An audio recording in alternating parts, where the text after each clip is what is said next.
Welcome to Books, Kids, and Creations, a part of the Authors on the Air Global Radio Network. I'm your host, Tracy Bloom, and I feature people who inspire and uplift future generations with their work. And today, I have a wonderful, lovely author from Los Angeles, California, Janet Zappala. Oh my gosh, thank you so much for being here. Oh, it's such a pleasure. I love this, Tracy. Anytime I can talk about Guapo is a good day. So I appreciate you having us on. So you have, aside from your fantastic children's books that we're going to talk about here in a moment, you have also won 6 Emmys for broadcast journalism, and you have a cookbook, which I'm a huge, huge fan of Italian food. So, Great. Wow. I love it. Yes, I wrote that book back in 2010. My mom had passed with cancer, and she was my best friend. She was also a spectacular cook. She loved to cook. Whenever Mary cooked, it was like the whole neighborhood came around. They could smell it, and we'd all gather in the kitchen, and she would feed us, and we'd make memories, because that's pretty much where you make your memories, right? In the kitchen, Right. Everybody kind of gathers. Yes. And she was amazing. So it was a tribute to her. I'm also a certified nutritional coach. So I took her recipes and I just, changed them a little bit, tweaked them to make them just a little lighter and healthier without sacrificing taste, because that's so very important. And that came out in 2010, and they're easy recipes. It's called My Italian Kitchen, Homestyle Recipes Made Lighter and Healthier. Still available on Amazon, by the way. Well, I'll be buying it for sure Oh, today, and I will let you know once I start cooking, because I love to cook, and I do agree it's in the kitchen. That's where you start just making memories, and it's a gathering place. So I'm Sure is. excited about this, and I'm more excited to learn about your journey as a storyteller and how you got into, because you're not just an author, you're a storyteller. And how did you find your love for journalism and sharing stories?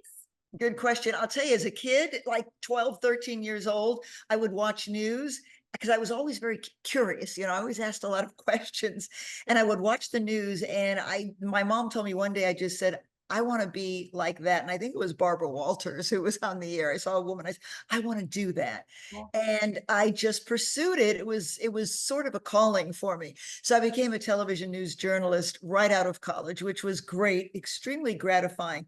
And I did that for most of my adult life. So you don't kind of think that a newswoman would write children's books, because what we do as news people is normally we write for adults. Right. We're writing for adults.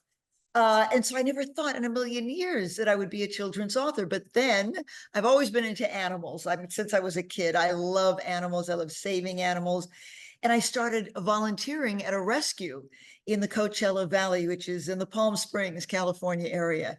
And I came across this little calf and this pot-bellied pig. They were babies at the time, and they were spooning. And the director of the rescue, showed me this picture. He said, Janet, you have to get a load of this. Is this cute or what? And I looked at it and I went, oh my goodness. I said, two so different animals, right? Totally different species, but best friends getting along. And so the light bulbs went off as a reporter, thinking, I could come up with some storylines with this. These are real animals. They're real rescues. I think I can come up with something. Now, the picture that she showed me was when they were young, as I mentioned, but this was a few years before, when they were still young. And then later, when I saw the picture, they were older. So she proceeds to tell me that Guapo, the little calf, is now one of the world's largest steers. Oh my. And he grew to be so big, but at the time when he was little, he was adopted by someone at the rescue because he had no home. He probably would not have lived. So she, through the kindness of a stranger, saved him and raised him. But she never knew in a million years he would grow to be one of the world's largest Holstein cows.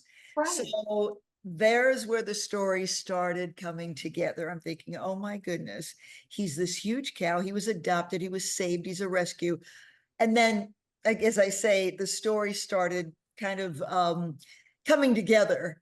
But I never wrote for kids. It's a totally different genre, as you might expect, versus the news, right? Right. And did you find it to be like just liberating to write in a whole new style?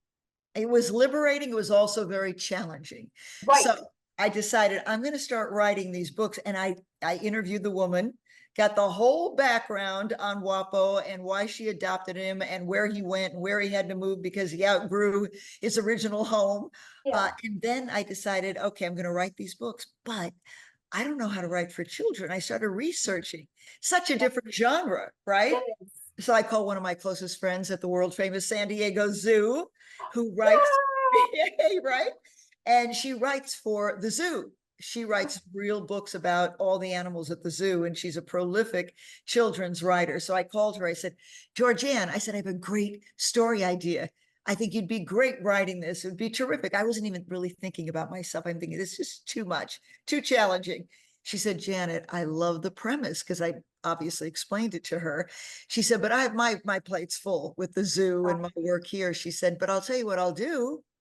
You write it and I'll guide you every step of the way. Oh, that's a good friend right there. Oh, she's one of my best. She's amazing. Yeah. So I chewed on that for a couple of days, right? And I said to myself, I said, I really want to do this, but I still think it's going to be tough by myself. I want to get someone who's already in this world of children's books. Right. Called her back and she said, you know what? I have somebody who just left. She took early retirement. She's been working with me at the zoo for years with children's publications and working with animals and children. So Yeah. she proceeds to tell me about my co-author, Wendy Perkins, and the rest is Okay. history, right? She says, Yeah. call Wendy if she likes the idea. You two can, it's off to the races, which Oh is my gosh. exactly what happened. Yeah. And so what was it like when you paired up with somebody?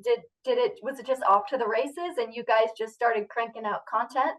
What was interesting was she loved the idea. And she also loved the fact that they're real life animals because you don't find a lot of children's books that are based on true stories. So the main characters in the books are all real and they're all rescues. And because Wapo is so big, I also explained to her that he's so kind because I went to see him and I walked up and he's huge. He's so imposing. He's over 6 feet tall. He's over 3,000 pounds and 11 feet wide. Normally these cows get to be between 1,200 and 1,500 pounds. So he's double the size Right. of a regular cow, right? It's all the love. You walk up to him, you're like, whoa, he's a giant, but he's so sweet. So now I always say he's one of the world's largest steers with one of the world's largest hearts because Oh, he's so kind and so sweet. And you can't make this stuff up. And Wendy right. fell in love with him because of all of this. But when I told her that he has a white heart-shaped patch on Oh his my gosh. forehead, right? She said, okay, I'm in. So from there, we decided we'd write it together. And she just loved the idea. And it kind of just came together. It was meant to be, you Right. know? It sounds like it was exactly meant to be. Right place, right time, right Yes, right animals. people. Yes, Yeah. Yeah. exactly, And you exactly. just created a website, correct? Called Guapo's Tales. Tales. Yes, Awesome. Tales. Yes. Yes. We just launched that very recently, and it's all Wapo all the time. And I know that if people get to know him and read about him, they'll fall in love with him. I know all the kids that I read to and come in contact with for the last couple of years, because I wrote the first book, Wapo's Giant Heart, the calf, the true story of the calf who kept growing. And I was around so many kids and families, and these kids really fall in love with Wapo when they find out about his story. So it's all Wapo, as I say, on this website. It's videos, it's photos, it's blogs, it's all kinds of the history of Wapo, and people can buy the books there as well. So we've got Wapo's Giant Heart, the first book, and the second book that's out right now, which is Wapo's Great Rescue. Yes, I Yeah. love this book. It is so Oh, good. And it's just, I mean, it's a page turner, and the illustrations are amazing. And it's just a sweet, wholesome, good, well written book. And you guys really did a great job with it. oh, thank you. What has It's your experience been like so far with it published? Have you had a really good, strong feedback from children? not only have we gotten a great feedback from children who love the book. In fact, I have to tell you a very quick story because it's so cute. I was talking to a group of children. They were about 6 years old. Now remember that, because that's a very important ingredient to the story. Okay. About 6 years old. So as I was saying to you, I was telling them as I was making my introduction to reading the book, I said, Guapo is one of the largest cows, one of the largest steers, and he's also got one of the world's largest hearts. And I was just about to say, because he's so kind, but before I could say that, this little girl raised her hand so adamantly. And I said, yes, honey, what is it? She said, when you say that Guapo has one of the world's largest hearts, do you mean that figuratively or literally? I'm like, 6 years old, I Yeah, nearly fell out of my chair. So kids are so smart. They're they really into are. it. Yeah, they get it. And they love the fact that these animals are rescues. When I tell them these animals didn't have a home, they had no love. Imagine if you didn't have a home or Such a good, parents or someone to take care of you. Well, that's where Wapo was. And that's how you teach children empathy, which is so very important, because when they put themselves in another's shoes, they'll begin to realize, well, yeah, now I understand why Wapo was uncomfortable when he went to his new home. He didn't know anybody. I kind of felt like that when I went to my new school. So yes. parents or caregivers, whomever are reading to children, they can say that. Now, how do you feel when you go to someplace new, like Clay didn't feel comfortable? Did you feel uncomfortable making new friends? So again, teaching them that, to be in someone else's shoes makes you more understanding. So again, that's what Wapo teaches, the important life lessons about being kind, loving, friendly, open-minded. In fact, there's an acronym for Guapo. He's Guapo, right? Which means handsome in Spanish. G is for goodness, U is for unity, A is for acceptance, P is for patience, and O is for open-mindedness. And that, in a nutshell, is what Guapo is all about. All about. I love this so much, and what a great story for you, and a great story to share. And what's next on your radar? Do you have any big plans for this year? Are you doing school visits coming up this fall, or what do We're you think? doing school visits. Yes, very good. We're doing school visits. We're doing TV, radio, magazine interviews.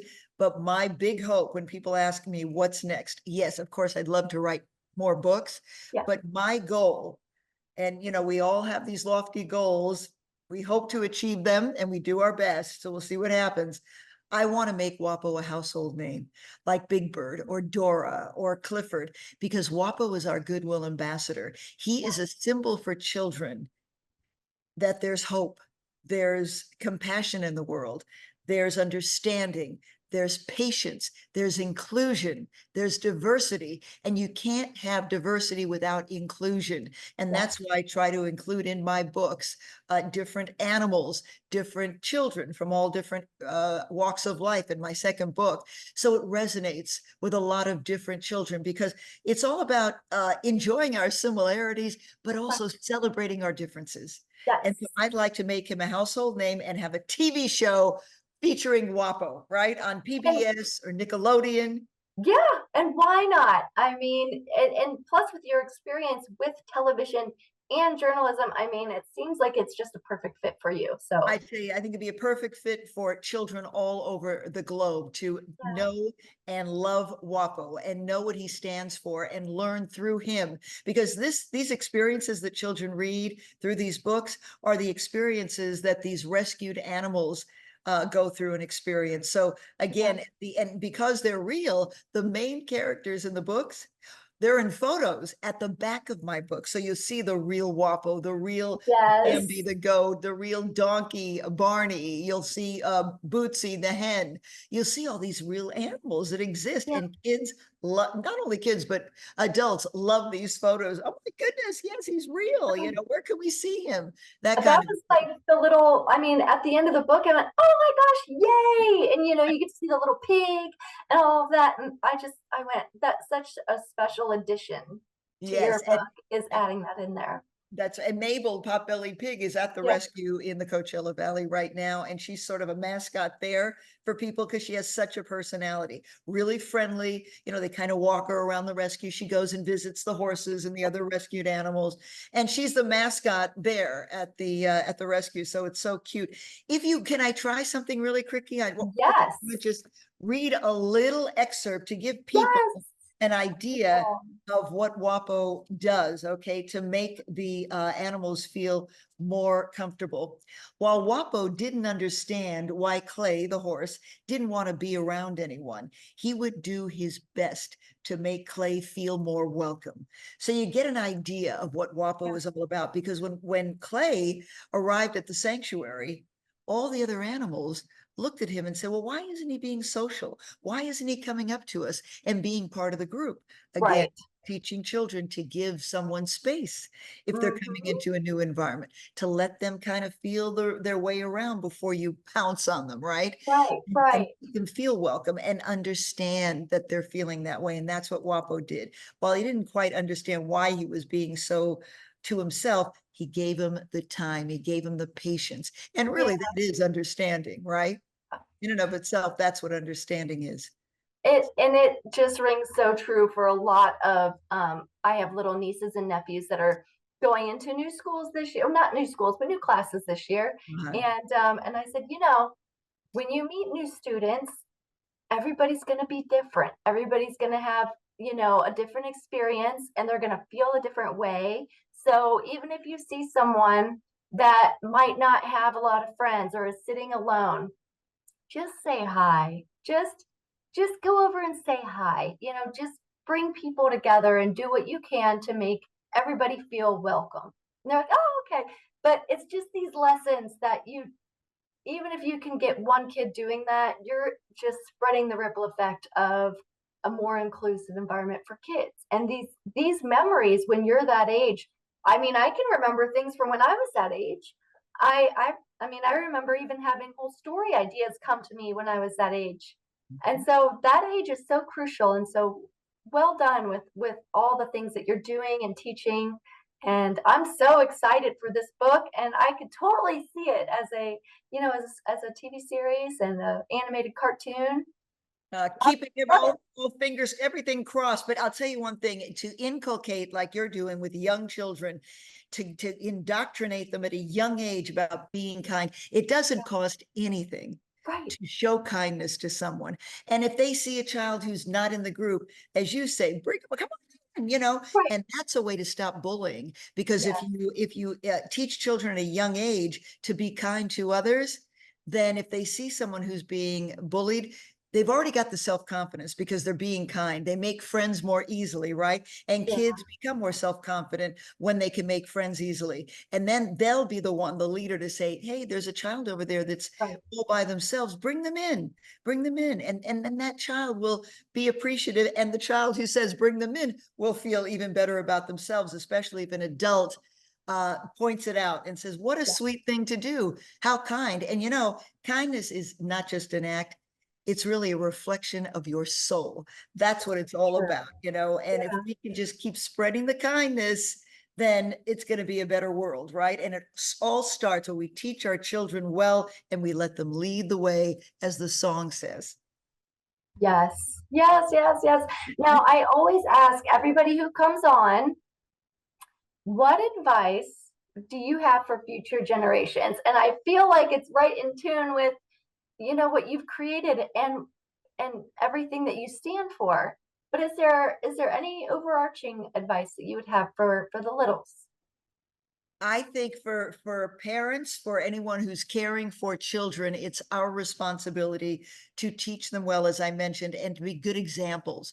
Because if you want to teach your children, you have to show them by example. Yeah. You have to show them, oh, I'm opening the door for a stranger. Oh, there's a woman who can't reach the top shelf at the supermarket. Let me help her or him to get that item that they need. To show someone a kindness by a smile. If you see someone with a frown, give them your smile. That's what we try to teach our kids at a young age. But again, they learn by example, and they're sponges, as we know, right? I mean, Yes, they just absorb everything, good, bad, and indifferent. So they we want to do. make sure that we're the best shining examples of being good, kind people, and that's what they're going to be. And then they're going to pay it forward, and it's just going to continue, right? So that's my big thing. It's all starts with the kids. They're our responsibility, right? They're the innocents, and they count on us. And we're good people, they'll be good people. That's Yeah. how I. Wonderful advice. And Janet, I am so excited to have the opportunity to have spoken with you today, to celebrate all that you are and all that you're doing in the world. For anybody who would like to check out your book, we will post links in the comment section and also all over social media. So thank you, Janet, so much for being here today. Oh, I can't thank you enough, Tracy. Thank you, thank you, thank you. Mwah. And Guapo thanks you. If he were here, believe me, he'd be giving you a big sloppy kiss. He's really good at that, by the way. Big sloppy kisses. All right.